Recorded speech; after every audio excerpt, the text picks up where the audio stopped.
اشترك في قناة نبض ديزاد وفعل زر الجرس ليصلك كل جديد.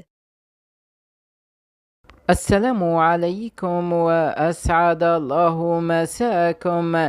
اهتزت الأسرة التربوية في الساعة الأخيرة على وقع خبر صادم وفجع أليم بعد وفاة تلميذ ناجح في شهادة البكالوريا في نفس المكان والذي كان يحتفل فيه بنجاحه. وقالت مصادر مقربة أن التلميذ الفقيد ابن أستاذ معروف تحصل على شهادة البكالوريا بمعدل قريب من الجيد، وكان ينتظر الدخول الجامعي بفارغ الصبر. وللأسف وبعد حوالي أسبوع من إعلان النتائج تعرض هذا التلميذ لحادث مرور خطير بعدما كان على متن دراجة نارية أمام ثانويته ولفظ أنفاسه الأخيرة هناك. إنا لله وإنا إليه راجعون.